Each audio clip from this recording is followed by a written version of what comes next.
अब आगे बढ़ते हैं, बात करते हैं कि आपका गोल्ड और सिल्वर के ऊपर क्या टेक है? क्योंकि बात हम्म, करते हैं जैसे निफ्टी आईटी की बात कर रहे हैं, वो तो फॉल होते जा रहा है। वहाँ पर निफ्टी भी हमें कुछ खास रिटर्न्स दे नहीं रहा। पिछले 1 महीने में आई गेस -2% के रिटर्न कुछ है, -2% के रिटर्न्स है।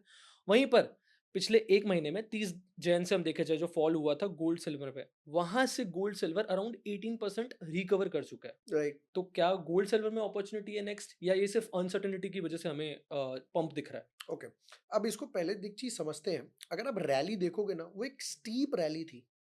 स्टीप रैली है तो लोगों को पहले ये समझना चाहिए स्टीप फॉल भी वैसे ही आएगा। अगर कोई रैली धीरे धीरे धीरे धीरे धीरे ऊपर गई है तो उसमें एक्यूमुलेशन हुआ है, प्रॉफिट बुकिंग हुई है, धीरे धीरे डिस्ट्रीब्यूशन होगा। जिस स्पीड से गया है उसी स्पीड से आएगा। As simple as that. तो अब सिल्वर की वो रैली नहीं थी, it was a robust. It ऐसा लग रहा था कोई मिसाइल लॉन्च हो गई सिल्वर में। ऊपर की तरफ एक अच्छे से गया तो जर्क भी वैसे आया, फिर धीरे धीरे सडन सटल होने का ट्राई कर रहा है। एक रेंज में चल रहा है, अगर आप देखोगे 30-40 हज़ार पॉइंट की रेंज में ही चल रहा है। 220, 250, 220, 250 उसी रेंज में घूमता रहता है। पहली चीज ये समझते हैं, अगर आप लॉन्ग टर्म होराइजन से लेने को रेडी हो, 2 साल, 5 साल, तो समझ आता है। रादर देन आप क्या करो, आज बाय कर रहे हो, आप कह रहे हो अरे यार ये तो बढ़ ही नहीं रहा, ओके।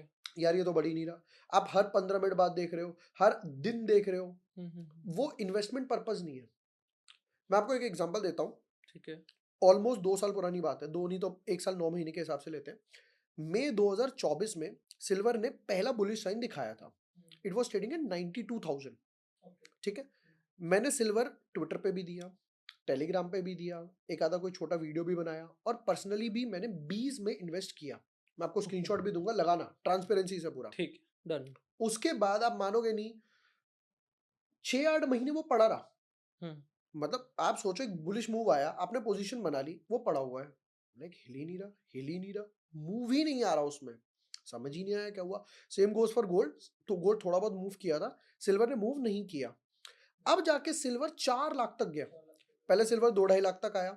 हमने फिबोनाची से टारगेट निकाले, 2.5 लाख के, 3 लाख के, 320 के, 4 के। टारगेट्स डन हो गए। एक फाइनल था मेरा 5 लाख का, वहां तक नहीं पहुंचा। ठीक है। अब 92 से 4.5 की जर्नी, 420 की जर्नी आप देख रहे हो। बट आप ये देखो कि वो 92 से कमाने के लिए रैली तो अभी आई है, राइट। पर मुझे 1.5 साल पेशेंटली होल्ड करना पड़ा। हुँ, हुँ। That is the catch. यही चीज मैं आपको बोल रहा हूँ कि अगर आपको लॉन्ग टर्म पर्पज से लेना है, लो। मैं आपको इसका दूसरा पर्पज दिखाता हूँ। ठीक है।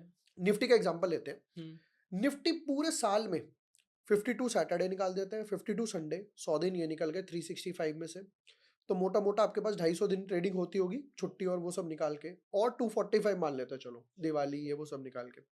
245 डेज में से हार्डली निफ्टी 15 दिन ऐसे होते होंगे जब 1.5 या 2%, 3% का मूव देता होगा इंडेक्स। आधा परसेंट, 1%, आधा परसेंट, 1% ऊपर नीचे। पॉजिटिव साइड की बात कर रहा हूँ कि 15-20 दिन ऐसे होंगे जब वो 1.5-2% से ऊपर का मूव देगा। ठीक, बाकी तरफ वो नीचे जाएगा, साइड में पड़ा रहेगा, फ्लैट क्लोजिंग होगी, राइट। बट आपको नहीं पता ये 15 दिन 245 में से कौन से होने वाले हैं। क्या वो 1 दिसंबर होगा, 18 जनवरी होगा, 17 फरवरी होगा, कौन सा होगा, किसी कोई भी को नहीं दिन हो पता। सकता है, हाँ। अब उन सारे 15 दिनों कमाने के लिए वो 245 डेज आपको होल्ड करना पड़ेगा। Right. Same goes for silver. Silver volatile है। आप कल 5% ऊपर था, आज 2% नीचे है। आपको नहीं पता कि कल क्या होगा। इनफैक्ट किसी को नहीं पता, मुझे भी नहीं पता, वर्ल्ड लीडर्स को भी नहीं पता। आप ये कह सकते हो हाँ इसमें एक रैली आएगी, सटल होगा।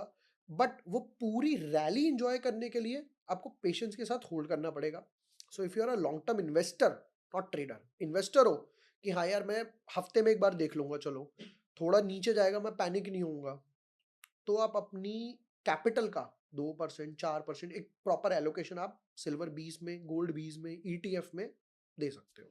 आपने कितना एलोकेशन दिया हुआ है गोल्ड और सिल्वर को? जैसे आपने बताया कि आपने गोल्ड, इन्वेस्ट करा हुआ है। क्योंकि मैंने एसजीबी भी लिया हुआ है। अच्छा। मैंने एसजीबी लिया हुआ है, तो मेरे पास गोल्ड 20, सिल्वर 20 और एसजीबी, ये हुँ, तीन पड़े हुए हैं। मेरे ओवरऑल पोर्टफोलियो का 8 से 10% होगा इन ओके। तीनों में मिलाकर। और आप सजेस्ट क्या करते हो, 5% जितना होना चाहिए एवरेज पर्सन का? अगर आप फ्रेश बाइंग कर रहे हो तो 2-3%। क्योंकि अगर नीचे आता है तो भी एटलीस्ट आपके पास 1-2% का और बफर रहेगा कि यार ये नीचे आ गया है और मैं दोबारा से इसमें ऐड कर सकता हूँ। आपने 5% अभी कर दिया, फिर आप देख रहे हो कि यार ये नीचे गिरना स्टार्ट हुआ, you started panicking. So rather than doing in one part, it's better to either go with S I P phase, जो मैं गोल्ड 20 का बता रहा था। सिल्वर में मैंने वन टाइम डाला था, एसजीबी में मैंने वन टाइम डाला, गोल्ड बीस में मेरा एसआईपी जाता है।